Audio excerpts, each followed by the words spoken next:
Bismillahirrahmanirrahim. InsyaAllah hari ini hujan kot. Hujan rahmat datang hari ini. Dah mula dah, Masya Allah. Dah masuk dah, Masya Allah. Masya Allah, Masya Allah. Assalamualaikum warahmatullahi wabarakatuh.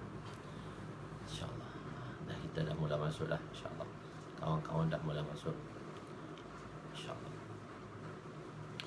Bismillahirrahmanirrahim. Assalamualaikum warahmatullahi wabarakatuh. Subhanaka la ilma lana illa ma 'allamtana innaka antal alimul hakim wa la hawla wa la quwwata illa billahil aliyyil azim. Rabbi yassir wa la tu'assir wa tammim bil khair ya fattah wa bika nasta'in. Nahmaduhu wa nusalli wa nusallim ala rasulihil karim wa ala alihi wa ashabihi al-fatihina بهديهم إلى الحقيقة المجادة أما بعد أعوذ بالله من الشيطان الرجيم بسم الله الرحمن الرحيم يا أيها الذين آمنوا كتب عليكم الصيام كما كتب على الذين من قبلكم لعلكم تتقون صدق الله العظيم وقال النبي صلى الله عليه وسلم لا يؤمن وقال النبي صلى الله عليه وسلم ما أوهي إلي أن أجمع المال وأكن من التاجرين ولكن أوهي إلي أن سبح بحمد ربك وكن من الساجدين وقال النبي صلى الله عليه وسلم نضر الله امرأ سمع مقالتي فوعاها ثم أداها كما سمع رب مبلغ أو آمن سامعين atau kama qala alaihimus salatu wassalam. Jadi alhamdulillah, bersyukur kita kepada Allah Subhanahu wa taala dengan rahmatnya. Alhamdulillah, hari ini hari kelima kita berada di dalam bulan puasa.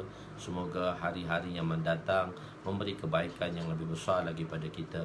Dan di pagi ini pula, Masya Allah, kita dihujani dengan rahmat Allah Subhanahu wa taala sempena dengan 10 hari rahmat yang pertama. Alhamdulillah, insya-Allah kita akan menyambung kembali perbincangan kita di dalam kitab Midrajul Fawatih fi Syarh Mishkatil Masabih, dalam menguraikan serba sedikit tentang kitab Mishkatul Masabih. Pertanyaan Jibril alaihissalam yang pertama kepada Nabi. Semalam kita telah menceritakan macam mana situasi kedatangan Jibril, pakaian Jibril dan rambut Jibril, janggut Jibril yang hitam. Itu menandakan apa yang ditarjihkan oleh ulama-ulama. Hari ini adalah pertanyaan Jibril yang pertama. Akhbirni anil Islam, khabarkanlah kepadaku tentang Islam. Nabi SAW mengatakan, yang pertama tadi ialah Islam tu tentang rukun Islam lah. Akhbirni anil Islam.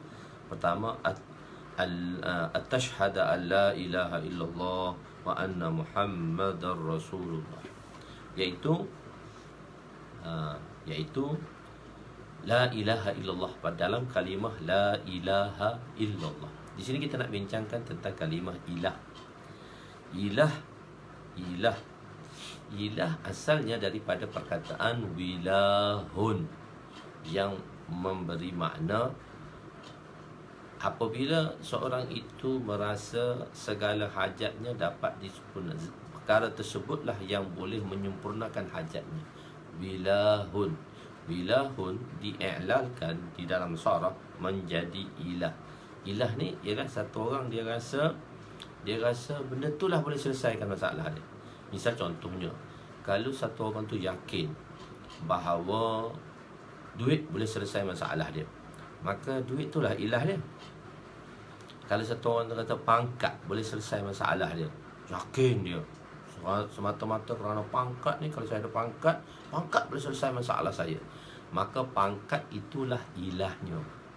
Kalau siapa kata kuasa yang ada pada dia boleh menyelesaikan masalah dia, maka kuasa itulah ilah dia. Jadi ilah di sini bukan hanya patung, bukan hanya patung. Tiada yang layak disembah. La ilah, tiada yang layak disembah. Maknanya bila kita menyembah seseorang tadi, dia menyembah, dia meyakini pada sembahan tadi, bahawa sembahan itulah yang boleh menyelesaikan. Sebab itu orang Quraisy dia telah menggantikan tempat patung itu, tempat perantaraan untuk sampaikan dia pada Allah. Maknanya dia menyembah patung. Jadi ilah ni bukan hanya pada patung, bukan hanya pada zat patung tu, tapi ilah ni ialah semua perkara yang apabila seorang itu, manusia itu, meyakini bahawa perkara tersebut boleh menyelesaikan masalahnya, maka perkara itulah yang dipanggil ilah. Jadi kalimah la ilaha illallah di sini ialah la ilah. Biasanya dalam terjemah Melayu tiada Tuhan. Sebab ilah tu Melayu telah terjemahkan dengan makna Tuhan. Tapi kalau makna yang di segi bahasanya ialah la ilah, tiada yang layak disembah illallah, melainkan Allah. La ilaha illallah, la ilaha illallah, la ilaha illallah. Tiada yang layak disembah melainkan Allah Subhanahu Wa Taala. Jadi ilah ni di situ saya tulis maknanya ma'bud yang disembah. Kenapa kita menyembah Allah? Kerana Allah lah Khalik kepada kita. Allah lah pencipta kita. Allah lah segala pencipta kepada segala-galanya. Innallaha ala kulli syai'in qadir. Allah tu mampu mencipta segala-galanya. Bukan setakat dia mencipta, tetapi zat yang menjadi pemilik mutlak bagi segala ciptaannya, dan dialah pentadbirnya, dan tiada ma'bud selain Allah. Tiada lagi dah ma'bud selain daripada Allah.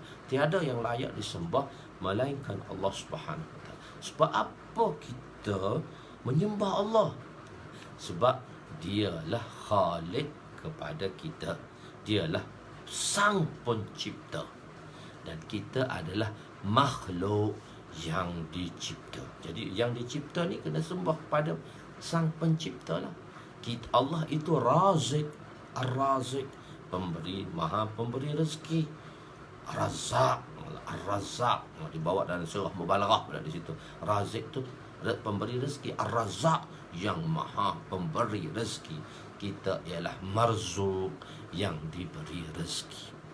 Allah itu Khalik, kita ialah makhluknya, dan makhluqat itu dalam lafaz plural. Okey. Jadi sebagaimana Allah Subhanahu Wa Taala bagi tahu, dia yang menjaga di bumi dan di langit. Sebab itu di dalam firman-Nya dalam surah Al-Anbiya, "Lau kana fihi ma alihatun illallah la fasadata." Kalimah lau. Kalau kita tengok tugas kalimah lau, intifa'us sani bisababi intifa'ul awal. Itu makna kalimah lau. Lau, kalimah lau ni maksudnya, kalau kalimah laula intifa'us sani bisababi wujudi awal. Ternafinya yang ternafi intifa'us sani, ternafinya yang kedua bisababi intifa'ul awal, kerana ternafinya yang pertama. Ternafinya yang kedua illallah, ternafinya yang kedua intifa'us sani bisababi, ni kita ngaji nahwu sikit lagi ni. Intifa'us sani bisababi intifa'ul awal, ternafinya yang kedua kerana ternafinya yang pertama. Ayatnya macam ni. Lau kana fihi ma alihatun illallah la fasadata. Kita terjemah. Kalau tidak ada, tidak ada di langit dan di bumi. Fihi ma ni dua-dua, langit dan bumi. Kalau tidak ada di langit dan di bumi Tuhan-Tuhan yang lain selain Allah, nescaya rosaklah keduanya. Kalau tidak ada, maksudnya ternafinya kalau tidak ada. Ternafinya kalau tidak ada. Di jumlah tu jumlah tidak, tapi ternafinya yang kedua, maksudnya tidak adalah di langit dan di bumi Tuhan selain Allah. Maka ternafilah kedua. Nescaya kalau ada, maka kefasadan berlaku di bumi dan di langit. Jadi oleh kerana tidak ada ilah di langit dan di bumi kecuali Allah lah ilahnya, maka terpeliharalah bumi dan langit itu. Terpeliharalah bumi dan langit itu. So jumlah tu dia nafi. Jadi bila nafikan pada jumlah tu, nafi dia jadi isbat. Jumlah kedua pula jumlah nafi, maka nafikan pula jumlah kedua tu dia jadi isbat. Kita tengok pada kita, sebab itu dia konsep dia di sini, dia konsep kaedah di sini, intifa usani, ternafinya yang pertama kerana ternafinya yang kedua. Oleh kerana ayat pertama tu ayat nafi, maka ternafinya yang pertama, nafi tolak positif. Kalau kita ngaji matematik, tolak positif, tolak 4, tolak 6, dia bukan jadi tolak 2, dia jadi 10. Kalau guru matematik, kita pun mengaji matematik juga dulu. Jadi tolak 4, tolak 6, jadi 10. Dia tak jadi lain, dia jadi 10. Jadi ayat tu, kalau ada Tuhan di langit dan di bumi selain daripada Allah, kalau ada maknanya nafikan kalau ada, tiadalah. Tiadalah, maka tiadalah, ternafinya yang kedua, la fasadata, maka ternafi intifa usani. Jadi intifa usani itu apa dia maksudnya? La fasadata kata musnahnya bumi ini. La fasadata tu yang kedua, intifa usani, musnahnya langit dan bumi. Jadi nafikan kemusnahan langit dan bumi. Mana tak musnahnya langit dan bumi. Kenapa? Kerana tidak ada ilah selain daripada Allah. Jadi hanya Allah lah yang mentadbirnya. Begitu. Itu tugas lau. Bukan tugas laulah, tugas lau. Tugas lau ialah intifa'u sani bisababi intifa'ul awal. Ternafinya yang kedua kerana ternafinya yang pertama. Maksud ayat ialah menafikan kewujudan ma'bud selain Allah. Kerana jika wujudnya ma'bud selain Allah, maka pasti langit dan bumi akan hancur. Jadi dengan tidak hancur, natijah dia, dengan tidak hancurnya langit dan bumi itu, kita tengok tak hancur lagi sekarang ni, membuktikan tiadanya ma'bud selain Allah. Tiada apa yang disembah kecuali Allah Subhanahu wa ta'ala. Ini dipanggil di segi ilmu tauhid. Jadi di segi akidah, ilmu akidah ini, ilmu ni sudah ada di zaman Nabi SAW, cuma tidak disusun. Tak disusun sebagaimana. Jadi 200 tahun ulama yang bermula di tahun ke-200 Hijrah tu, tahun kurun kedua Hijrah, iaitu ulama-ulama akidah telah menyusun ilmu akidah. Jadi ilmu akidah ni bukan ilmu baru, bukan ilmu bid'ah. Ada satu-satu golongan mendakwa belajar ilmu sifat 20, ilmu akidah ni bid'ah. Ilmu sifat 20 ni wujud, hidam, baqa, mukhalafatu ta'ala lil hawadis, qiyamuhu bi nafsi, wahdaniyah, qudrat, iradat, hayat, apa semua tu, dia kata bid'ah. Ilmu ni baru, hak ulama-ulama buat saja, ilmu ni bid'ah. Zaman Rasulullah tak ada. Zaman Rasulullah sudah ada dah. Basic ilmu akidah tu dah ada, cuma tak disusun oleh ulama. Ulama tak susun lagi. Lepas tu tahun ke-200 Hijrah, ulama-ulama mutakaddimin daripada mazhab akidah, dia 200 tahun pertama. 200 tahun pertama hingga ke tahun ke-400. Dan 500 tahun kedua pertama, dah tahun 500, tahun kurun kelima hingga ke belakang ni dipanggil ulama-ulama mutaakhirin di dalam akidah. Di dalam akidah. Jadi dah menunjukkan adanya tauhid dah, ada dah ilmu akidah. Kenapa? Bila Nabi SAW berjumpa dengan seorang badui di tengah hutan, yang masa tu tak Islam lagi, Nabi tanya dia tentang tauhid.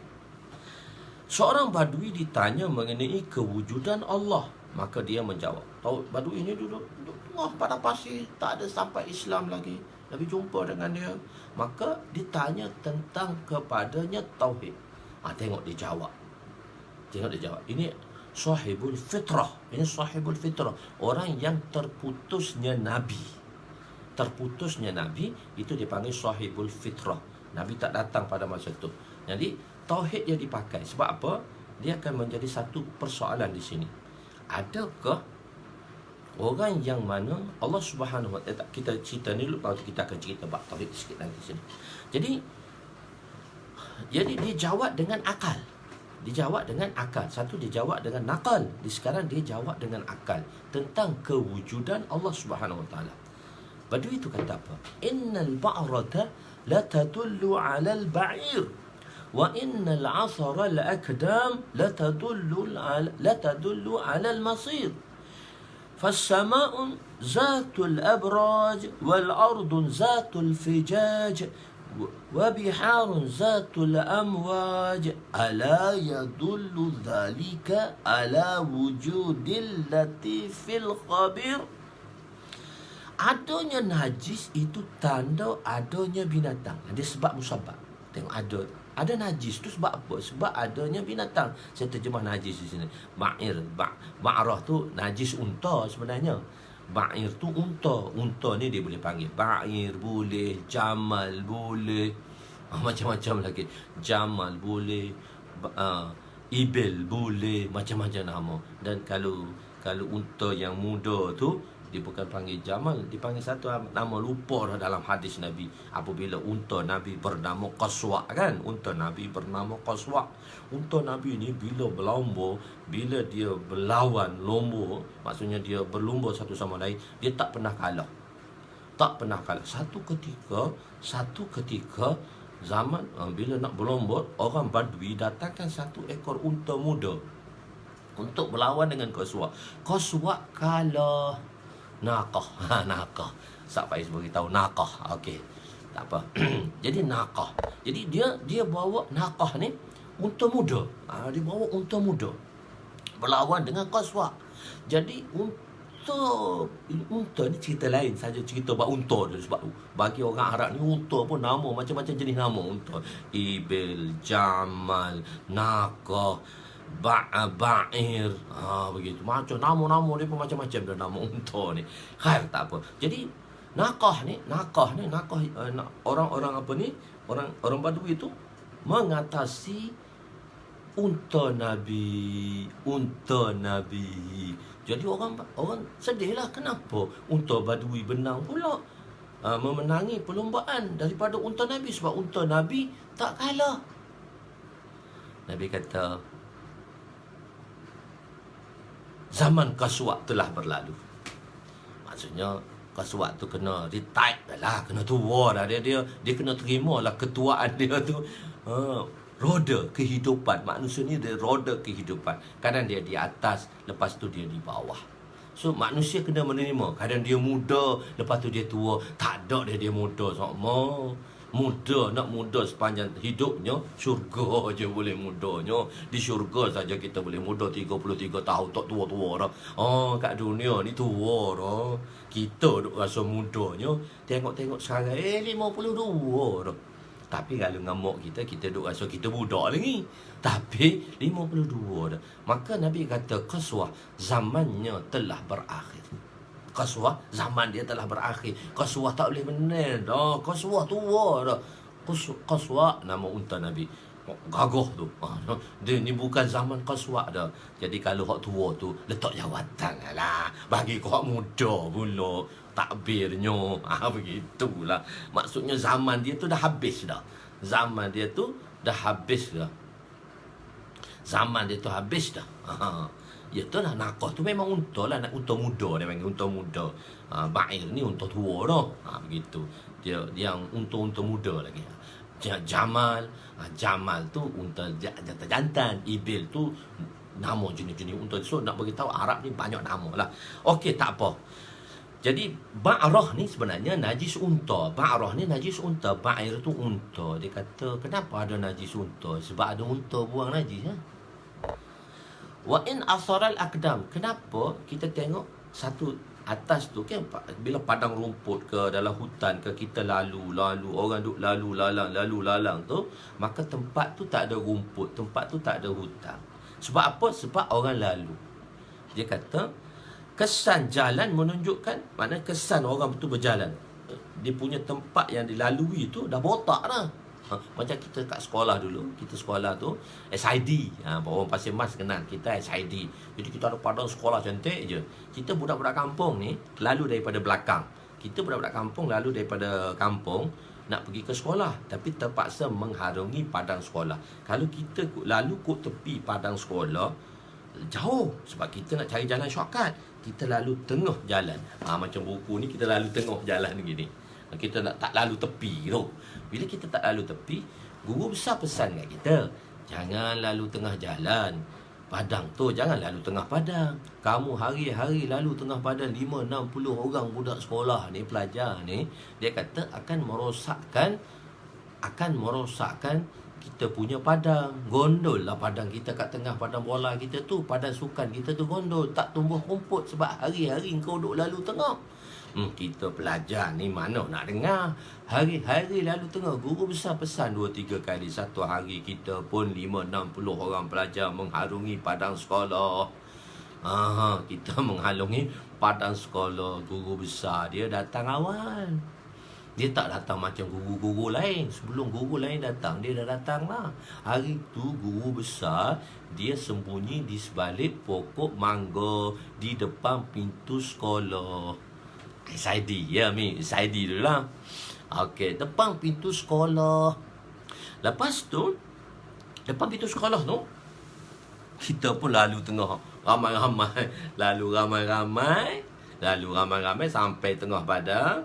Guru besar keluar daripada pokok mangga, angkat tangan. Makan tak habis lagi tu. Dah pesan dah jangan buat macam tu. Dah jangan pesan dah buat macam tu.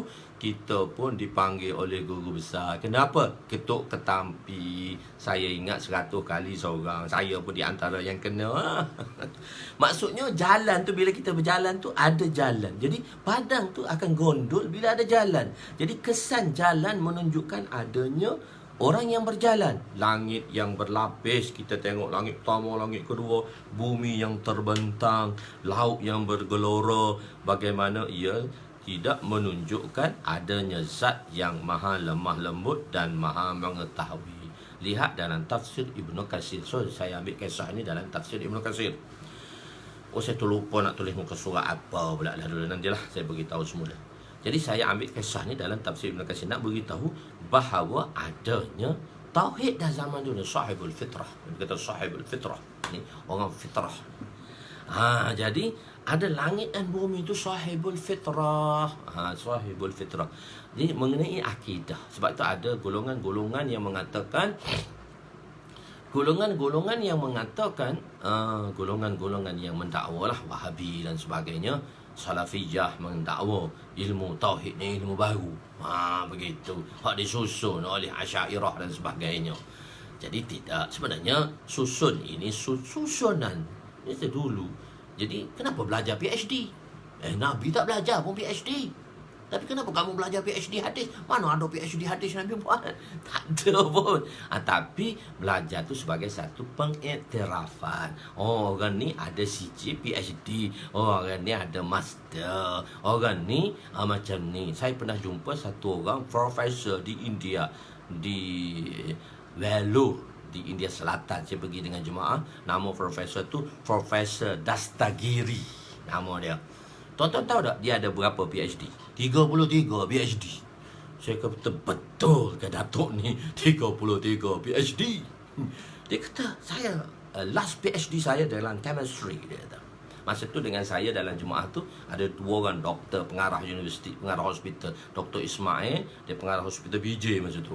Dan suami dan Haji Sharif, dia bahagian engineer kapal terbang. Isteri dia pengarah kita keluar Jumaat Masturat masa tu. Isteri dia pengarah hospital asli.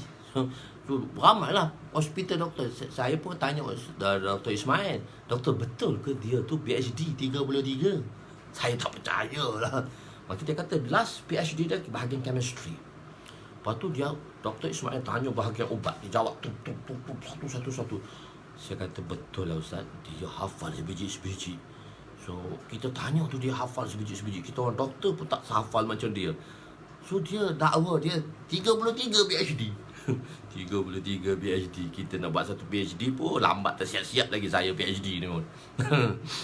Banyak kerja lagi. Jadi Masya Allah di situ ialah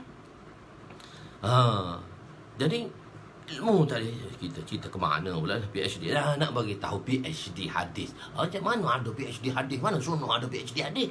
Jangan semua satu iktiraf supaya manusia ni bila nak masuk tu ada, nak kerja tu kena ada CJ dia. Boleh kan kita usah kampung ni tak ada CJ tak boleh kerja lah. Ada yang mengajar kampung-kampung gini je lah. Okey dah tu. Okey, tak apa. Maksudnya di sini ialah dia mengatakan dan ada satu mendakwa. Ini isu yang hangat lah, yang memanglah cakap Urdu lah, Urdu बोलते हैं ना, उसमें अगर लोग नहीं जानते ना, अगर मलेशिया बोलते कि यार कैसे करेंगे वो लोग, मुझसे ये उर्दू बोलते हैं. Khair dah dia tu cakap, kata saya cakap Urdu masa tu. Khair tak apa. Jadi begini. Jadi ada yang mendakwakan ni masalah akidah ni. Masalah akidah. Iaitu sahibul fitrah. Dalam ilmu akidah kita ada Asy'ariyah, kita ada Maturidi dan Asy'ariyah. Mengenai Asy'ariyah, usul dan furu'. Asy'ariyah ni usul dan furu'. Asy'ariyah ni usul dan furu' dia terlepas apabila tak sampai Nabi ke atas mereka. Wa ma kunna mu'azzibina hatta nab'atha rasula. Kami tak akan mengazab satu kaum setelah kami menghantar Nabi ke atas mereka. Yakni kaum itu tak akan diazab. Jadi mengikut Asy'ariyah mengatakan orang tu dia terlepas. Orang yang mana dia sahibul fitrah ni dia terlepas daripada segi usul dan furu'. Tapi Maturidi kata furu' terlepas, usul tak terlepas. Usul ni maksudnya dari segi ketuhanan lah, dari segi tauhid lah. Furu' ni segi hukum ahkam. Hukum ahkam terlepas tetapi tauhid tak terlepas. Maksudnya apabila satu orang duduk dalam hutan, dia tak sampai seru. Sepatutnya kita kena sampai seru pada mereka supaya mereka Islam. Jadi dia tak sampai seru. Maka sekurang-kurangnya dia ni macam siapa? Macam badui tadi. Dia tak kata langit ni semula jadi, pokok ni semula jadi. Kita dibolak-balikkan perkataan tu. Alam semula jadi. Mana alam semula jadinya? Alam ini kurniaan ilahi. Tu baru betul. Kurniaan Allah. Bukan alam semula jadi. Semula jadi itu sedia kala tu kekal. Ini sebenarnya pendapat yang batil dalam ilmu mantik dan falsafah. Kita mengajar mantik juga. Tapi budak-budak mengaji mantik tidur je lah belakang. Syarah tahzib je mengajar mantik kat sini. Tak sempat lagi nak naik Qutbi, tak naik lagi Mir Qutbi, tak naik lagi Sulam, tak naik lagi Mula Hasan dan Mula Qadhi syarah kepada kitab Sulam. Entahlah, kita mengajar kat Malaysia ni kalau seri petani tu mengaji syarah tahzib aja. Saya mengajar syarah tahzib tu pening kepala dah budak-budak tentang mantik dan falsafah. Okey, khair, tak apa. Itu masalah dia lain. Jadi maksudnya dia terlepas lah, kecuali dia ada iman dalam hati dia. Dia ada iman dalam hati. Dia percaya. Takkan pokok tu tumbuh dengan semula jadi. Takkan pokok tu, sebab dalil akal. Dalil akal. Dia satu dalil nakal. Dalil akal mengikut Maturidi, dalil akal sudah memadai dah. Bagus, terima kasih. Muka surat 311 dah. Itu telah diberitahu oleh Ustaz Faiz. Terima kasih. Saya pun terlupa dah tadi. Okey, tak apa. Jadi mengikut Maturidi, usul ni mengikut Maturidi maksudnya kepada ni furu' dia terlepas. Jadi usul tak terlepas. Usul hanya cukup dengan dalil akal sahaja. Usul yang dalil akal. Maknanya dia kata dia tak beriman macam mana mereka orang lain, dia tak menyembah. Maknanya orang-orang yang duduk dalam hutan tadi, dia tak menyembah batu, kayu macam mana sembahan yang telah disembah oleh datuk nenek mereka. Misalnya bila Nabi SAW datang, ada golongan yang tak menyembah berhala. Sayyidina Abu Bakar, golongan yang tidak menyembah berhala. Sayyidina Ali yang tak pernah menyembah berhala. tak pernah menyembah berhala. Jadi mereka golongan-golongan ini ada di zaman Nabi, fitrah. Golongan-golongan ini sebelum Islam. Sayyidina Abu Bakar dia tak menyembah berhala. Dia tak menyembah pun. Jadi ada golongan-golongan ini. Sebab itu kalau golongan ini, kalau dia tak sampai, maksudnya kalau tak sampai seruan Islam, dia beriman sekadar beriktikad, beriman bahawa adanya zat dan kuasa, maka sudah memadai, dia terlepas daripada azab di akhirat nanti. Tapi kalau dia beriman macam mana datuk nenek dia beriman, tak boleh lah. Begitu nak beritahu, ada manusia yang tak sampai seru. Ada orang kata, ustaz, dia akhlak very nice lah, tapi dia tak beriman. Macam mana? Adakah dia kena dia azab? So, walaupun benda yang tak sampai seru tadi, kalau dah sampai seru tak beriman, tak boleh lah. Sebab inna dina indallahi hil Islam. Inna dina indallah hil Islam. Begitu. Khair, tak apa. Jadi maksudnya adanya zat yang mengatasi segalanya. Jadi golongan yang kita panggil dia ahlu fitrah. Jadi ahlu fitrah ni berbeza-beza. Kalau orang Kristian, fitrah dia selepas Nabi Isa AS. Kalau Nabi Musa AS, fitrah dia lain. Kalau fitrah dia sampai Nabi lain. Orang Arab, fitrah orang Arab ni daripada Ismail AS lagi. Dia fitrah orang Arab. Fitrah orang Arab, dia bukan daripada Isa AS. Dia fitrah AS. Bermulanya Arab daripada Ismail AS, anak kepada Ibrahim AS. Fitrah orang Arab, jauh fitrah dia tu. Okeylah, kita kata fitrah yang paling dekat 600 lebih, fitrah Isa AS. Jadi ibu Nabi, bapa Nabi adalah dalam fitrah. Sebab apa? Ada orang mendakwa adalah usul yang mengatakan ibu bapa Nabi itu dalam syurga ke neraka. Sepatutnya kita tak payah bahaskan, sebab itu ahli fitrah. Ahli fitrah, dia adalah ahlul fitrah.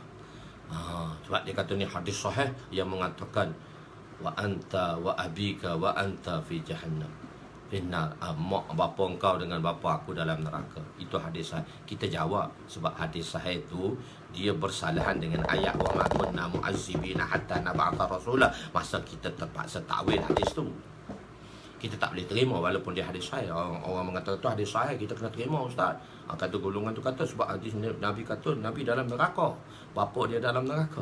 Kita kata hadis tu hadis sahih, tapi dia bersalahan dengan ayat wa ma kunna mu'azzibina hatta nab'atha rasula. So ulama telah membahaskan lagi di situ. Dia bukan terima hanya hadis sahih itu saja, tapi jika dia tak bersalah, sebab hadis itu perlu ditakwil kerana ayat yang mengatakannya secara umum. Begitu. Jadi panjang pula kita bab tauhid. Tak apa, itu bab tauhid tu nanti belajar dengan guru-guru tauhid ajalah. Jadi nizam langit dan bumi dicipta oleh Allah dengan sangat tepat. Sebodoh-bodoh manusia pun tidak akan mengatakan ianya terjadi dengan sendiri. Segala benda yang kita lihat, kereta api, kapal terbang, kereta dan sebagainya, kita katakan ada perekanya. Jadi alam ini yang begitu besar dan sempurna, pasti ada penciptanya. Alam ni bukan ardun dah, bukan bumi lah. Alam ni creation, whole of universe. Itu alam, seluruh dunia, seluruh whole of universe. Alam ni besar. Tengok muka surat 340 dalam bab tauhid tu. Dia ada satu dalam muka surat 340. Kebetulan teringat, saya ada buat satu note, satu footnote 340. Tuan-tuan buka kitab 340, ada footnote. Dia ada footnote juga sikit-sikit. Tengok nak bagi tahu besarnya alam ini. Creation Allah Subhanahu Wa Taala ni besarnya, alam ni besar. Ni sampai sebenarnya dalam bab tauhid, tapi saya bawa itu dalam bab tauhid, tapi nak bagi tahu besarnya alam ini. Tengok, dilaporkan, kita buat footnote saja di sini. Dilaporkan bahawa NASA kan yang duduk berpengkalan di udara, telah menjumpai daripada jarak 12 bilion tahun cahaya daripada bumi ada satu bahagian awan yang mengandungi air. Dia jumpa ni. Bila jumpa ni? Pada 23 Julai 2011. Baru jumpa. Sedangkan Allah dah cipta dulu lagi. Ciptaan Allah Subhanahu Wa Taala ni. Dia jumpa apa dia? Satu awan. Awan ni air lah. Berjarak 12 bilion tahun cahaya daripada bumi. Sebab awan, turunnya hujan tu daripada awan. Sebab Allah jadikan awan tu yang menanggung air dan menurunkan hujan.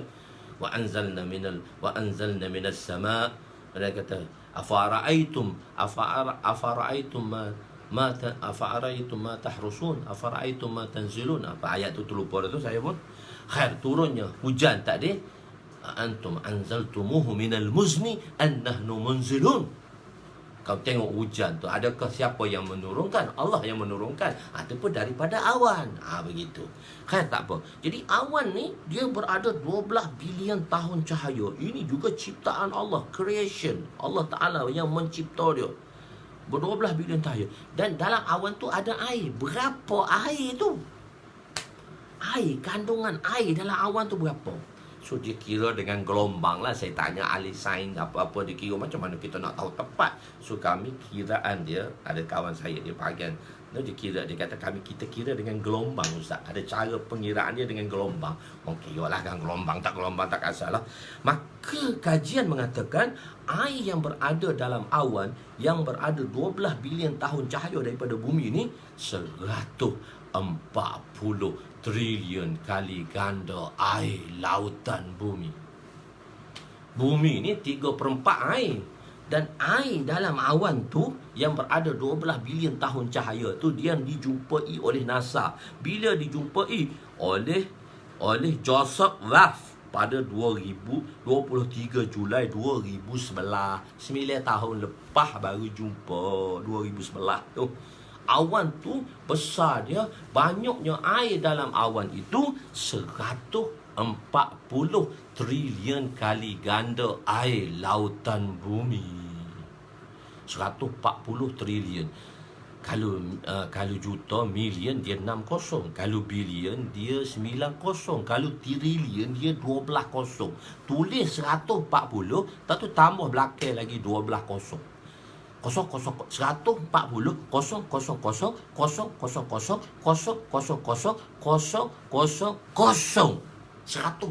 trilion kali ganda air lautan bumi. 140 kali 10 kuasa 12. Ataupun tulis dalam matematik 1.4 kali 10 kuasa 14. Siapa yang mencipta tu? Allah nak beritahu ciptaan Allah ni besar, baru jumpa 2011. Allah cipta lama dah. Nak beritahu segala ciptaan dia. Jadi alam ni termasuk alam lah, creation. Dia ada bima-bima sakti dalam dunia ni. Jadi alam yang begitu besar tu, sampai 12 bilion tahun cahaya tu, tempat ada awan tu, air yang paling besar. Dia katakan tumpuk ini 113 tadi. Ini ialah air yang terbanyak dikesan di ruang udara. Di ruang udara, betul lah atas tu dia ada lautan tu. Tak tahu tu, mungkin tu kali lautan tu pun. Lautan tu atas langit lagi tu. Dia atas lagi, tapi semua ni di bawah langit pertama Melaka. Tak sampai langit pertama lagi. Langit pertama ada pintu, tak boleh masuk. Khair, tak apa. Jadi di situ ialah besarnya dan sempurnanya pasti ada penciptanya. Pasti ada penciptanya. Pasti ada penciptanya. Bagaimana kita beriman dengan Allah? Tapi satu kadang-kadang kita beriman, kita tengok pada zahir. Tapi satu masa kita beriman dengan Allah tanpa dalil dan sebab. Amantu billah kama huwa bi asma'ihi wa bi sifatihi. Amantu billah, aku beriman pada Allah sebagaimana sifat dan nama-namanya. Jadi kadang-kadang kita beriman pada Allah ni, kita beriman pada Allah Subhanahu Wa Taala, iaitu tiada siapa yang boleh memahami zat Allah. Tak ada siapa boleh memahami zat Allah. Dunia ni dia boleh, bumi ni bukan dia, bumi ni dia boleh korek, dia boleh dikorek sampai 8 batu punya.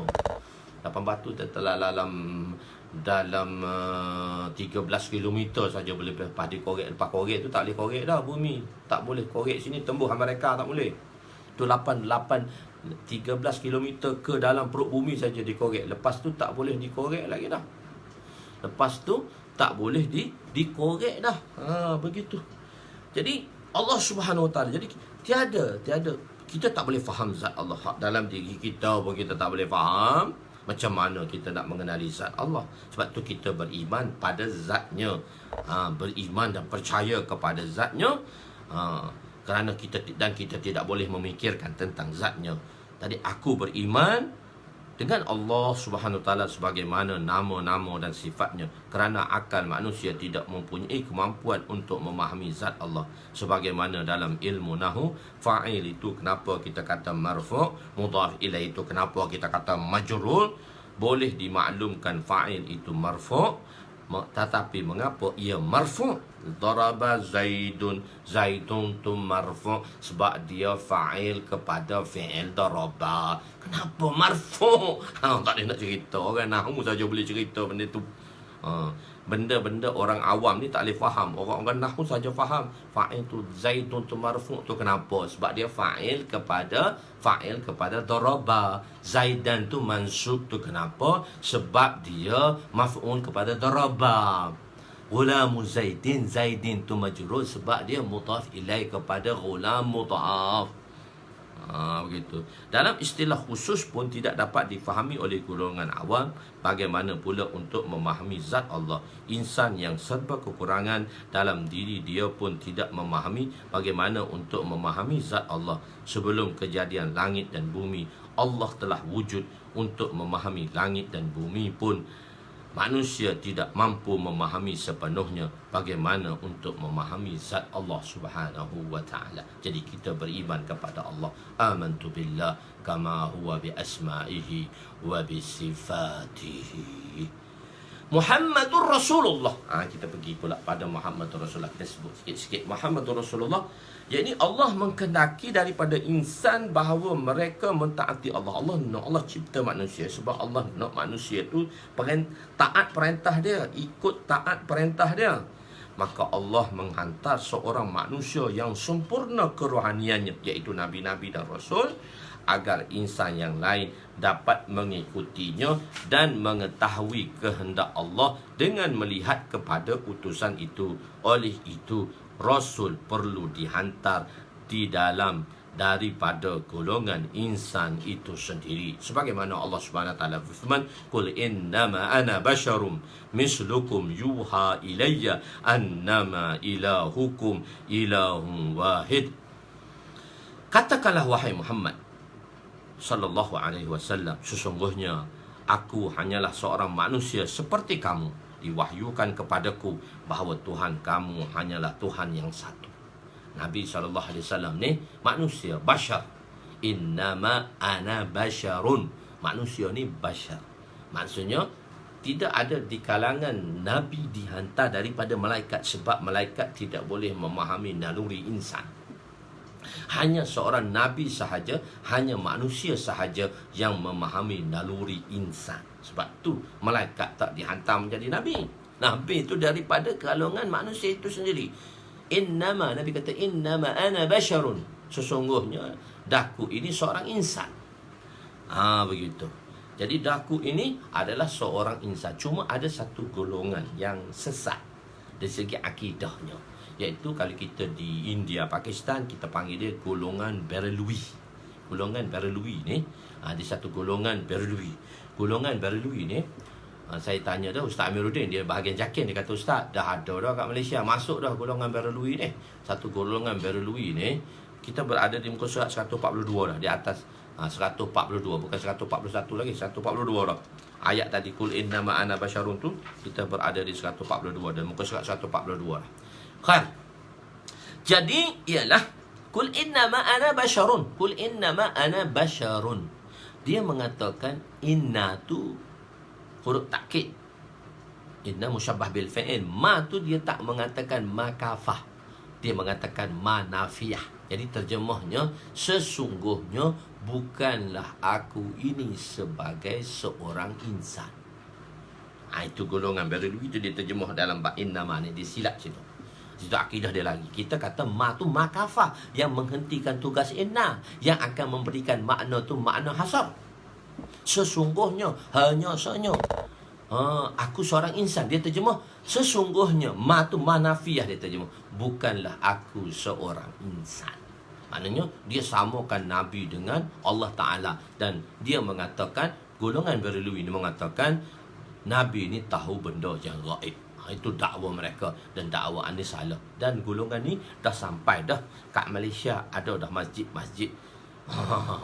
Ada dah masjid. Saya tanya Ustaz Amiruddin, dia bagian jakin dah pencin dia. Kata Ustaz, dia kata sampai dah Ustaz. Macam Syiah lah. Macam Syiah tu lama dah sampai ke Malaysia. Dia 30 tahun selepas tu baru meletup. Sebab kita dalam tahun 80-an tu, kita pergi di India tu, kita belajar di Pakistan tu, masa tu dah meletup lah. Tahun 87 dia meletup. Saya sampai di Pakistan belajar tahun 89. Lepas habis mengaji sekolah apa semua tu. Dan lepas bukan SID, saya pergi SIC lagi. 2 tahun di SIC ambil pengajian sebahagian sains, aliran sains untuk STPM. Terus selepas tu baru saya pergi tukar aliran. Dah lama nak pergi mengajar ni, belajar ni tahun 82 lagi. Masa tu kecil, ayah tak bagi lagi. Dia kata kau umur 82 tu kecil lagi. Dia kata umur 14. Nak pergi jauh, anak-anak aku ni susah. Dia kata dia umur besar sikit. Lepas 21 pun baru dia lepas saya pergi belajar. Tapi lambat lah, belajar lambat lah. Belajar alif bata pun umur 21 je lah. Khair, tak apa. Jadi di situ ialah Berlawi tadi golongan yang sesat lah. Golongan yang sesat. Dan disebabkan Rasul itu akan memahami kehendak dan keperluan manusia, jika malaikat tidak boleh memahami manusia. Kedua-dua kalimah ini ialah kalimah iman dan amal. La ilaha illallah kalimah iman, la ilaha illallah juga kalimah amal. La ilaha illallah juga kalimah Muhammadur Rasulullah juga kalimah iman, dan Muhammadur Rasulullah juga kalimah amal. Jadi biasanya kita sebut dalam dakwah, la ilaha illallah ni kalimah iman, Muhammadur Rasulullah tu kalimah amal. Tidak, tu dia mungkin tak tepat percakapan itu. La ilaha illallah kalimah iman, Muhammadur Rasulullah kalimah amal. Tak, la ilaha illallah adalah kalimah iman dan amal, Muhammadur Rasulullah juga kalimah iman, dan bukan setakat kalimah iman, tapi kalimah amal juga. La ilaha illallah ni kita kata kalimah iman. Kalimah amal pun boleh juga. Untuk mengamalkan kalimah ni pun kita kena amalkan kalimah. Sebab itu kita kena dakwahkan kalimah. Ya ayyuhallazina amanu aminu kama amanan nas. Berimanlah kamu wahai manusia sebagaimana sahabat beriman. Aminu kama amanan nas. Jadi berimanlah kamu daripada amanan nas. Berimanlah kamu sebagaimana kamu beriman kepada Allah Subhanahu Wa Taala. Aminu kama amanan nas. Jadi kita kena beramal juga dengan kalimah aksiru. Nabi kata aksiru ni amal kalimah. Dia ada satu ilmu. Dia kata ilmu ni dia ada maksud bizat dan ilmu yang ghair maksud bizat. Ilmu hukum ahkam maksudnya bizat. Ilmu hukum ahkam maksud dia bizat. Maknanya kita ilmu tentang puasa, maka maksud dia bizat, maka hendaklah kita berpuasa. Ilmu maksud la ilaha illallah, ilmu ni maksud dia ghair bizat. Ilmu maksud bizat, dia maksud ghair bizat. Silap. Ilmu ahkam ni ilmu maksud dia ghair bizat. Ghair bizat. Mana kita tahu puasa, kita kena berpuasa. Orang lain kena puasa, kita kena tahu puasa. Orang lain kena puasa, kita manusia tu puasa. Begitu. Dan la ilaha illallah ni maksud dia bizat. Untuk kita dapat kalimah la ilallah tu dalam zat itu sendiri, dalam zat kalimah tu sendiri. Sebab tu Nabi kata aksiru bizikri la ilaha illallah hatta yakulu majnun. Aksiru qawli la ilaha illallah hatta yakulu majnun. Hatta yakulu majnun. Berbanyakkanlah ucapan la ilaha illallah sehingga orang kata kamu gila. Perbanyakkanlah zikir la ilallah sehingga kata kamu gila. Kalau kita kata la ilaha illallah, kita duk atik tak? La ilaha illallah, la ilaha illallah. Orang kata gila. Tak, orang kata kita wali. Bila orang kata kita gila? Bila kita dakwah kalimah ni. Tuan-tuan, Allah yang menghidupkan kita, Allah yang mematikan kita, Allah lah yang segala-galanya. Tuan-tuan, Allah Subhanahu Wa Taala yang menentukan segala-galanya. Kita ni tidak ada apa-apa pun. La ilaha illallah, tak ada apa pun kita. Allah lah. Kita dakwahkan kalimah. Dakwah kalimah. Jadi dakwah pada kalimah itu, dakwah pada kalimah la ilallah tu sebenarnya maksud bizat tu. Untuk kita dapatkan iman, kita kena dakwah pada kalimah.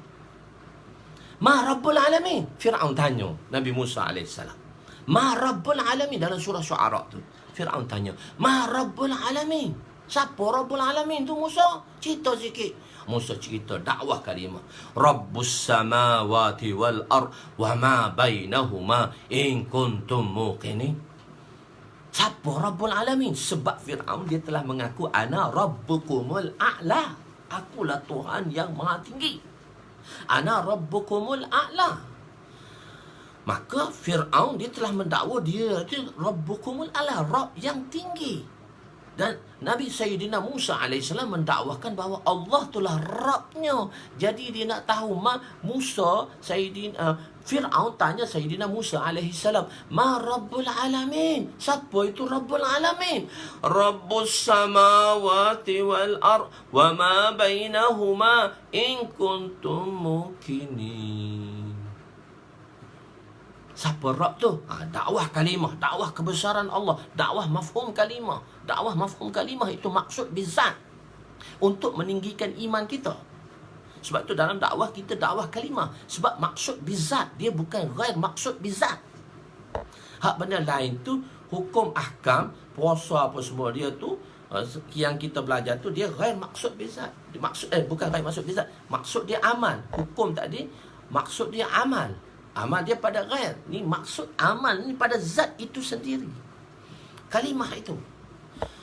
Dialah Rabbus sama. Dialah Rabb yang mencipta. Rabbus samawati wal ard. Di antara bumi dan langit. Dialah Rabb yang mencipta bumi dan langit. Wa ma bainahuma. Dan dialah Rabb di antara kedua-duanya. In kuntum mukinin. Jika kamu orang beriman. Ala tastami'un qala liman haulah. Berkatanya Fir'aun kepada pengikutnya, qala liman haulah ala tastami'un. Kau tak dengar tu Musa merepek aja tu. Dia kata Allah itulah Rabb petujuh taala. Akulah Rabbukumul a'la. Lepas tu dia kata ala tastami'un. Dia kata merepek je Musa tu. Dia kata kepada qala liman haulah. Dia kata kepada pengikut-pengikut yang dengar cakap dia tu. Yang tak ada hati perut tu, yang buta mata mereka itu, iaitu Qibtiyin lah. Orang-orang Qibti lah. Fir'aun tu pengikut dia Qibti. Nabi Musa AS pengikutnya Bani Israel. Begitu. Sebab tu Raja Qibti ialah Fir'aun. Raja pada Bani Israel. Raja Bani Israel ialah Aziz. Aziz tu bukan nama raja. Aziz tu ialah gelaran raja untuk Bani Israel. Azizul Mesir, Raja Mesir, Aziz, Raja Qibtiyin, Fir'aun, Raja Rom, Kaisar, Raja Farsi, Kisra, Raja Habsyah, dipanggil apa dia tu, Raja Habsyah tu? Raja Habsyah tu dia ada nama tu. Habsyah tu, Raja Habsyah tu ada nama dia, nama-nama Tutana. Masing-masing nama panggilan raja tu lain. Semua itu dalam Muslim, dalam syarah Muslim tu saya terlupa dah. Khair, tak apa. Jadi la ilaha illallah. Maka qala liman haulah ala tastami'un. Kau tak dengar tu Musa merepek aja tu. Nabi Musa dakwah lagi. Rabbukum, Raja Najasyi. Rabbukum wa rabbus samai. Rabbukum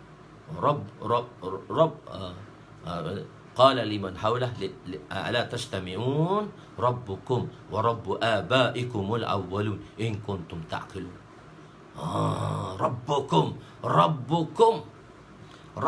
dialah Rabb kepada kamu. Dia yang cipta kamu ni. Wa rabbu abaikumul awwalin. Dialah cipta datuk nenek kamu sebelum ni. In kuntum ta'qilun. Jika kamu orang yang berakal. Jadi dakwah ni orang takut. Dakwah kalimah ni orang takut. Apa Fir'aun kata? Inna rasulakumul ladzi ursila ilaikum lamajnun. Sesungguhnya Rasul yang diutuskan kepada kamu tak lain dan tak bukan Majnun. Nabi-nabi bila mereka membuat dakwah sehingga orang mengatakan mereka Majnun. Sebab tu Nabi kata aksiru bi zikri la ilaha illallah hatta yakulu majnun. Wa fi qawli wa fi riwayatin aksiru bi qawli la ilallah, aksiru bi zikri la ilaha illallah hatta yakulu majnun. Kau kena cakap sehingga orang kata kamu gila. Bila nabi-nabi dikatakan gila? Bila dia cakap tentang mafhum kebesaran Allah Subhanahu wa taala. inna rasulakumul ladzi ursila ilaikum lamajnun. Jadi maksud dia dakwah kalimah ni, maksud dia bizat itu iman, kita kata. Iman kita pada kalimah ini, iman kita pada Allah ini, dan untuk kita memulihkan iman kita ada di dalam zat kalimah ini. Khair. Muhammadur Rasulullah. Jadi Muhammad Rasulullah juga kalimah iman. Maksudnya Nabi kata wa innahu la nabiyya ba'di, dalam riwayat Bukhari dan riwayat Muslim. Wa innahu la nabiyya ba'di.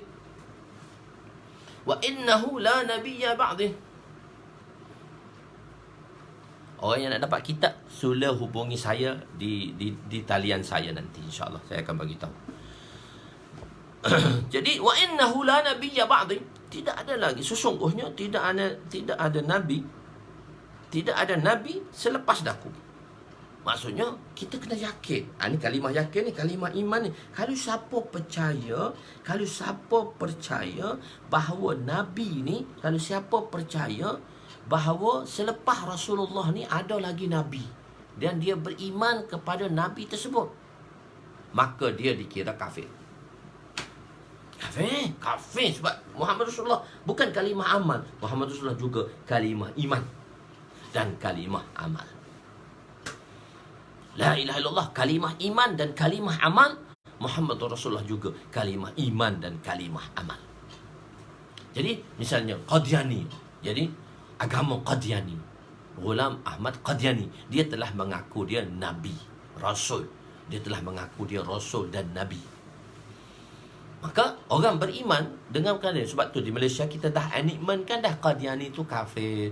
Qadiani, kalau kita di Pakistan tu dia ada masjid Qadiani, sembahyang jemaah lagi ya. Tapi kafir. Sembahyang jemaah kafir. Sebab apa? Etikad dia Qadiani tu, Ghulam Ahmad Qadiani tu nabi. Sedangkan la nabi, ya tak ada lagi nabi dah, tak ada lagi rasul. Maka orang Melayu kena tipu, ada rasul Melayu. Dia kata nabi tak adanya, la nabiyya. Nabi itu tak nafikan rasul, dia hanya nafikan nabi. La nabiyya, dia nafikan nabi je, dia tak nafikan rasul. Maka rasul qahar ada di Melayu, ada dalam dunia Melayu. Mama rasul Melayu. Saya duduk mengajar di Kemsah tu, Kemsah Hai dekat Zoom tu, Syekh Tan Sri, Datuk-datuk tu, masjid-masjid dia tu. Ada tempat situ rasul qahar. Semua kena tipu kat rasul qahar. Dia kata rasul, nabi tak ada. Nabi tak kata rasul tak ada. Nabi kata hanya la nabi, ya tak ada nabi lepas aku. Nabi tak kata tak ada lagi rasul lepas aku. Ni dia tak faham mengaji nahu. Bodoh juga tak faham mengaji nahu. Tak faham mengaji nahu pun dia pun kata sebenarnya tengok dalam hadis ini Nabi telah mengatakan tiada nabi selepas baginda. Apabila penafian seorang nabi berakhir, dengan sendiri penafian seorang rasul juga berakhir, kerana nabi itu umum dan rasul itu adalah khusus. Rasul dipilih di kalangan nabi 124,000 nabi-nabi, dan 313 lah yang itu kita belajar kat sekolah tu, 313 tu rasul yang kita wajib tahu, 25. Jadi 313 rasul dan 124,000 nabi-nabi. Jadi rasul ini dipilih di kalangan nabi. Maksudnya rasul ni khusus. Kalau rasul ni khusus, maksudnya seorang rasul itu mesti nabi.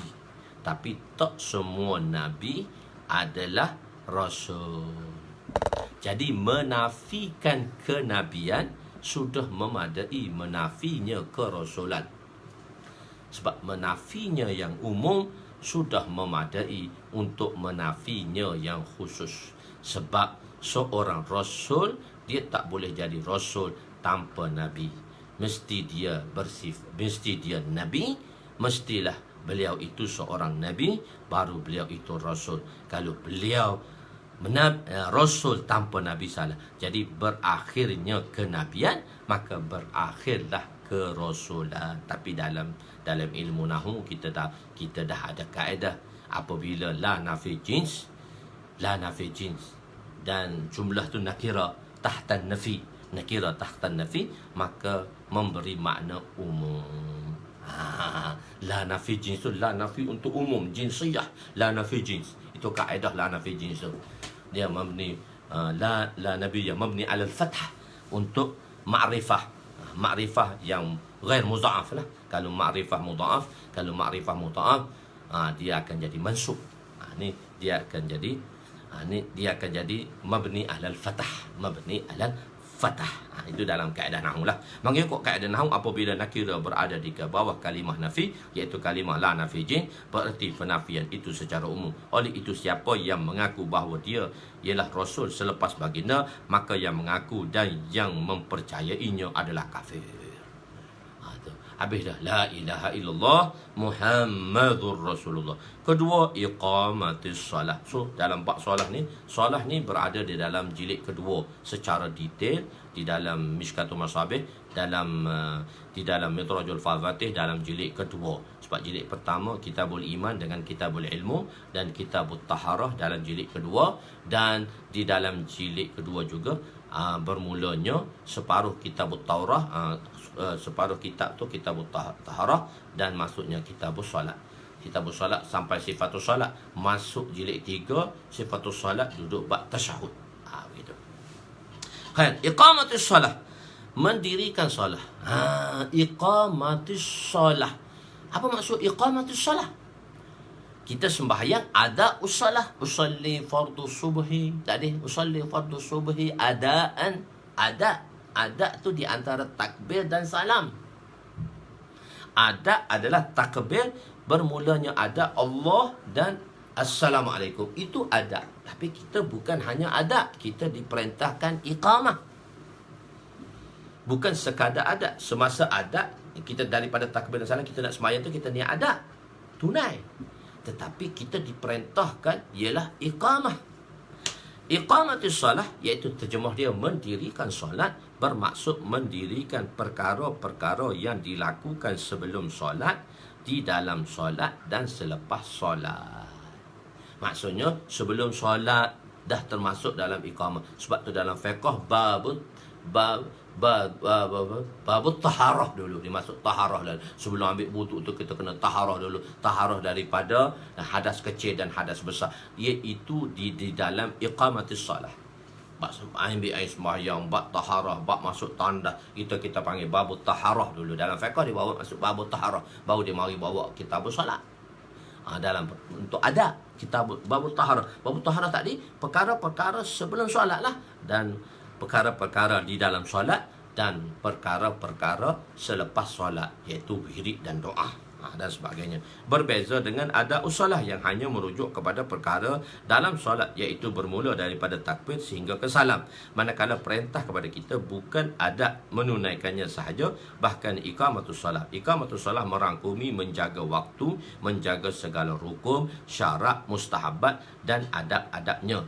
Seolah dan solah dari segi bahasa bermakna daripada perkataan soliya yasla, bak sami'a yasma'u, soliya sami'a, soliya sami'a, soliya sami'a, yasla sami'a, yasma'u yasla, sami'a yasla, sami'a yasma'u. Dengan makna lughawinya, di segi lughawinya ialah la yaslaha illal ashqa, dan tidak akan menderita bakaran melainkan orang yang sungguh celaka. Dalam ayat ini menunjukkan la yasla, maknanya memasukkan sesuatu ke dalam api, seperti memasukkan emas, logam emas ke dalam api supaya dihilangkan kotorannya. Begitu juga apabila solat ditunaikan dengan segala dosa akan disucikan. Solat ni akan, mana segala dosa akan disucikan dengan kita mendirikan solat. Jadi maksudnya bahan api. Misalnya apabila kita masukkan besi, kalau kita belajar kat masa sekolah dulu, besi ni biji dia tu dimasukkan satu relau, nama dia relau bagas. Relau bagas ni dia akan bersihkan semua kotoran besi dan akan mengeluarkan pure besi. Macam emas lah, serbuk emas tu kita akan masuk, kita panaskan, kita akan hasilkan emas tuling 100% emas 999. Gitu. Jadi makna bersihkan dengan api tadi, bersihkan. Masuk solat ni Allah SWT akan bersihkan dosa kita. Innal hasanati yuzhibunas sayyiat. Hasanat ni salah satu contohnya solat lah. Sesungguhnya solat itu akan membersihkan dosa. Makna, dan satu lagi makna di segi lafzinya, lagawinya, tahrikun salawain, menggerakkan paha banyak, kerana menggerakkan dua paha kerana banyaknya pergerakan dalam solat. Kita kata turun naik, turun naik, turun naik, pergerakan banyak di dalam solat tadi. Maha suci. Maka inna salataka sakanul lahum, inna salataka sakanul lahum. Jadi doakanlah, jadi kata doakanlah untuk mereka, doakanlah untuk mereka, kerana sesungguhnya doamu itu menjadi ketenteraman bagi mereka. Dan ingatlah Allah SWT Maha mendengar lagi Maha mengetahui. Allah itu Maha mendengar lagi Maha mengetahui. Jadi itu maknanya solat ya. Dan solat juga memberi makna doa. Solat juga memberi makna doa. Solat ini juga memberi makna doa. Solat juga memberi makna doa. Doa itu di segi, sebab tu ada orang kata solat ni makna dia doa, jadi kita tak payah sembahyang lah, kita berdoa je lah. Itu salah. Itu dia. Cuma kalau di segi hukumnya solat ni itulah tadi makna dia tadi, menunaikan rukun arkan-arkan yang maksus yang telah ditetapkan. Inna solataka sakanul lahum, doa. Sesungguhnya doa sakanul lahum. Jadi doa, wirid dan semua sekali, doa-doa dan wirid dan semua sekali tadi adalah apa dia? Maknanya memasuk ni inna solataka tu. Yang solat doa tadi. Jadi doalah, solat dan doa, zikir, tahwid tu sakanun, memberi ketenangan orang dalam kubur. Jadi sampai kalau kita baca apa-apa sampai kepada si mati, bukan tak sampai. Yang tak sampai tu kepada orang beriman. Bagi orang beriman, ya, kita kata tak sampai tu bila orang tu tak beriman. Tapi kalau orang beriman tu segala bacaan kita akan sampai kepada mereka, akan sampai kepada mereka semua. Kan? Seterusnya zakat. Zakat dari segi bahasa memberi makna bertambah, dan dari harta, iaitu harta bertambah dengannya, dan maknanya mencucikan sesuatu, makna mensucikannya, iaitu harta disucikan dengan zakat. Qul hal laka ila an tazakka, qul hal laka ila an tazakka, serta katakanlah kepadanya, adakah engkau suka hendak menyucikan dirimu? Nak menyucikan dirimu, ada tak nak menyucikan dirimu? Zakat tadi. Jadi mengeluarkan zakat itu fardu, dan jika dikira zakat itu dikira apabila diberi kepada asnafnya. Tak boleh kita beri tanpa kepada asnaf. Zakat tidak boleh diberikan kepada masjid, kita bagi masjid. So masjid itu bukan asnaf, tapi kita bagi kepada asnafnya. Kerana ada orang tu kan dia nak ikhlas, dia pun letak kat dalam masjid. Ni zakat saya. Tak sah zakat tu. Sebab zakat tu dia kena bagi pada asnaf, 8 golongan tu. Tapi sekarang kita dah pakai e-zakat dan sebagainya. Tu zaman ni, zaman Covid ni, zakat sebab dia dikhususkan untuk zakat, tak apalah di situ. Ni masjid ni kan, masjid ni ada tabung apa so. Masjid ni kita tak boleh bagi zakat kat masjid. Tapi tu duduk e-zakat, tu dia dikhususkan golongan yang tertentu yang bertanggungjawab. Jadi seperti apa ini, kerajaan yang bertanggungjawab dan pengurusan tadi, dia katakan khas untuk zakat. So dia akan mengendalikan lah, dia akan melakukan bagaimana duit tadi, pengurusan zakat tadi. Kita ada pusat zakat dan sebagainya. Kan tak apa. Cuma di zakat ini saya nak terangkan sedikit tentang zakat, iaitu zakat zakat emas dan perak, dan zakat pendapatan. Zakat emas dan perak. Zakat emas dan perak dia berubah-ubah sekarang ni, sebab dia ada kadarnya. Sebab bagi mazhab Hanafi, kalau huli itu perhiasan lah, perhiasan wanita yang memakai emas. Bagi Imam Abu Hanifah bagi wanita zakat perhiasan tu, maknanya gelang, rantai tu, kalau lebih daripada timbangan dia kena keluar zakat juga. Sebab dia bukan sahaja perhiasan, tapi dia keluar zakat. Cuma mengikut mazhab kita Imam Syafi'i rahmatullah alaih, perhiasan tidak dikeluarkan zakat kecuali emas tu yang kita simpan. Tetapi kalau perhiasan tu melebihi pula daripada kadar yang telah ditentukan, maka perhiasan tersebut juga dikeluarkan zakat. Jadi perhiasan tadi sekurang-kurangnya 200 gram sahaja perhiasan. Dulu 800 gram mengikutnya, tapi sekarang dah nilai dia oleh kerana dah tinggi. So saya rasa yang latest punyalah, saya terlupa nak tengok yang latest tahun ni berapa gram perhiasan yang boleh yang dikira perhiasan, dan selebih tu dikira zakat. Selebih tu dia tak boleh dikira perhiasan walaupun dia perhiasan. Maksudnya dalam 200 gram, lebih kurang 200 gram. Kalau 200 gram ni 300 ribu dah saya rasanya 200 gram ni. Sebab 1 gram RM150. 100 gram kali 1000, 150 ringgit kali 1000, 150 ribu dah 100 gram tu. 1 gram tu 150 ribu dah. Kali 200 gram tu 300 ribu dah. Sekilo 300 ribu tu sekilo, 150 ribu tu sekilo. Kalau 200 gram tu dalam 30 ribu lah, 30 ribu. So 30 ribu je. Khair, tak apa. Maksudnya dia kena keluar zakat. Jadi misalnya kalau satu orang tu, biasanya orang tu dia banyak kan, dia banyak, maka dia pun simpanlah di tempat mana? Dia simpan di ar-rahnu. Jadi tiap-tiap tahun dia kena keluarkan daripada ar-rahnu tu. Dia kena pakai. Kalau dia tak pakai, perhiasan ni kalau tak dipakai, mengikut mazhab Syafi'i, kalau tak dipakai dalam masa setahun, disimpan saja di ar-rahnu, maka dia kena zakat sebab dia tak pakai. Hak dia kena pakai setahun sekali.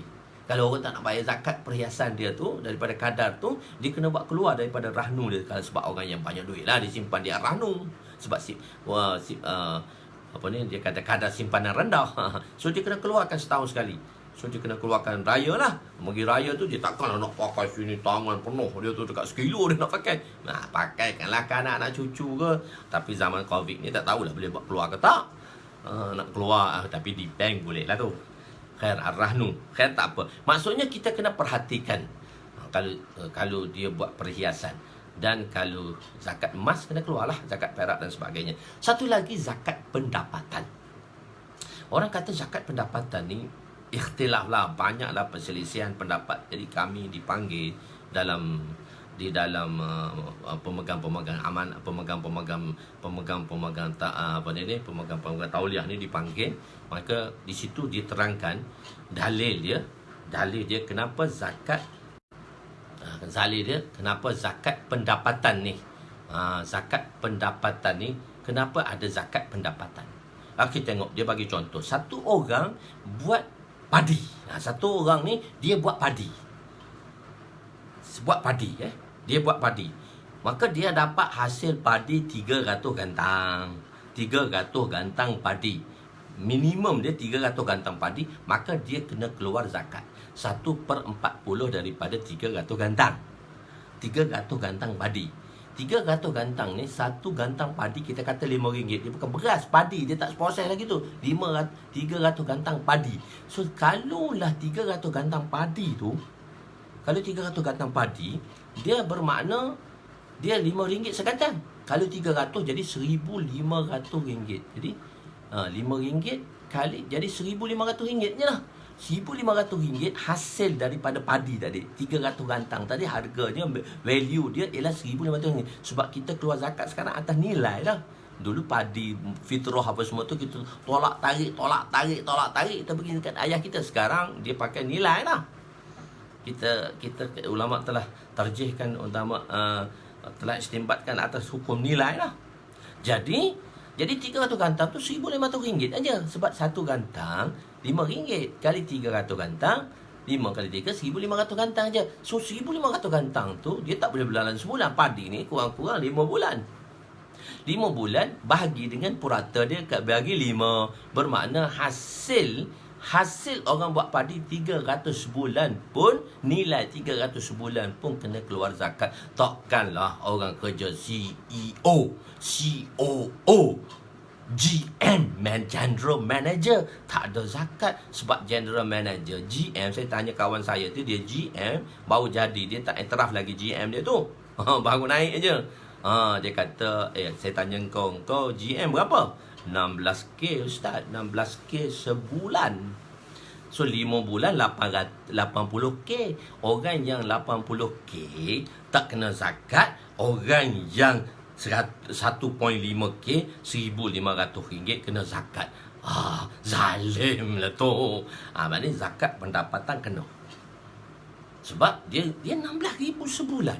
Kita tolaklah keperluan kita tu, anak kita berapa, rumah kita, tolak bayar rumah. Tapi kalau kita satu keluarga, satu isteri, kita tolak satu rumah. Walaupun kita ada 3 rumah, kita kena tolak satu je rumah. Paling besar, 2 lagi tak boleh tolak dah.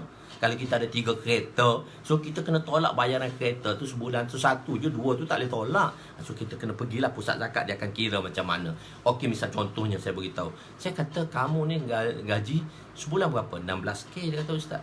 Isteri saya pun lebih kurang dengan GM jugalah. Dia kata 16k juga. Okey lah, kamu ni saya kata belanja berapa sebulan?